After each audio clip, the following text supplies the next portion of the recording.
शाल वृक्षों से फिर एक पत्ता गिरा और धीरे से जमीन पर आकर ठहर गया, जैसे यह पल भी शांति का प्रतीक बन गया हो। पूरा वातावरण धम्म की गूंज से भर गया था। भिक्षुओं के चेहरों पर धीरे धीरे एक नया तेज उभरने लगा। जो डर अब तक उनके मन में था वह जैसे धुल गया हो। उनकी आंखों में भय की जगह अब गहरी शांति और आत्मविश्वास था। वे समझ चुके थे कि गुरु केवल शब्दों में नहीं बल्कि उनके भीतर जीवित हैं। आनंद ने गहरी सांस ली। उसका चेहरा अब शांत था।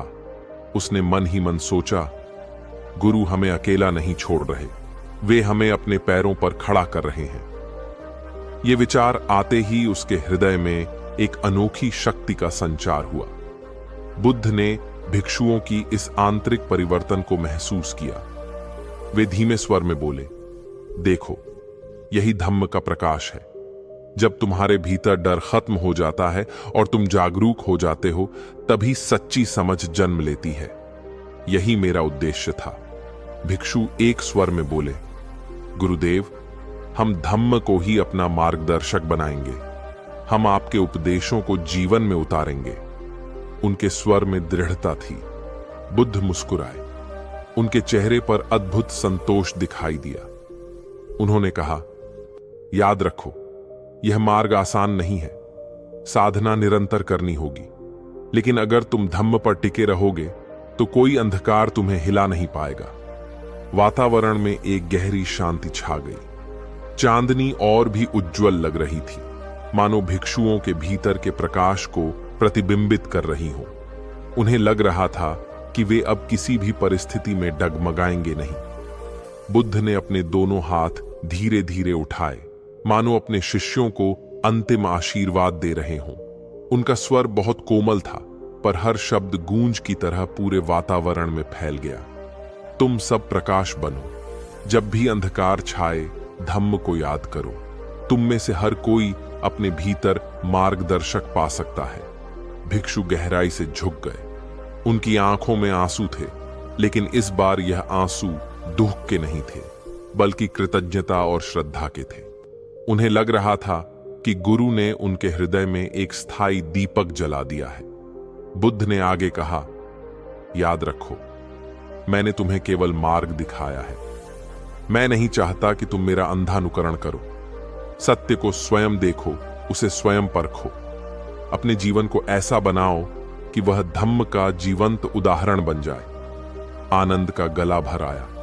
उसने हाथ जोड़कर कहा, गुरुदेव, हम वचन देते हैं कि धम्म को सदा अपने जीवन का दीपक बनाएंगे। अन्य भिक्षुओं ने भी एक स्वर में यह संकल्प दोहराया। बुद्ध के चेहरे पर गहरा संतोष था। उनकी मुस्कान और भी शांत हो गई। ऐसा लग रहा था मानो वे अपने शिष्यों के भीतर जाग चुके प्रकाश को देखकर निश्चिंत हो गए हों। रात और गहरी हो चुकी थी, लेकिन वातावरण में अंधकार नहीं था। चारों ओर एक अद्भुत शांति थी, मानो पूरा कुशीनगर इस क्षण को स्मरण कर रहा हो। शाल वृक्षों की पत्तियां भी जैसे स्थिर हो गई थीं, इस पवित्र आशीर्वाद के साक्षी बनकर। सुबह की पहली किरणें कुशीनगर पर उतर रही थीं। शाल वृक्षों की पत्तियों पर ओस के मोती चमक रहे थे। इसी शांत और पवित्र क्षण में बुद्ध ने अपनी अंतिम श्वास ली और महापरिनिर्वाण में लीन हो गए। उनका चेहरा पहले से भी अधिक शांत और उज्जवल लग रहा था, जैसे वे संसार के दुखों से पूरी तरह मुक्त हो गए हों। भिक्षु कुछ देर तक स्तब्ध बैठे रहे। उनके हृदय में गहरा शोक था। आंखों से आंसू बह रहे थे, लेकिन यह शोक पहले जैसा नहीं था। उसमें निराशा नहीं, बल्कि कृतज्ञता थी। उन्होंने महसूस किया कि गुरु ने उन्हें अंतिम क्षण तक सिखाया कि मृत्यु भी एक स्वाभाविक परिवर्तन है, डरने की चीज नहीं। आनंद ने हाथ जोड़कर धीरे से कहा, गुरुदेव अब शरीर में नहीं है, लेकिन उनका धम्म सदा जीवित है। हमें इसे दुनिया तक पहुंचाना है। अन्य भिक्षुओं ने भी सहमति में सिर हिलाया। उनके चेहरों पर दृढ़ निश्चय दिखाई दे रहा था। सूरज की रोशनी धीरे धीरे पूरे आकाश में फैल गई। भिक्षु खड़े हुए और एक स्वर में संकल्प लिया, हम धम्म के प्रकाश से इस संसार का अंधकार मिटाएंगे। उनकी आवाज में नई शक्ति थी।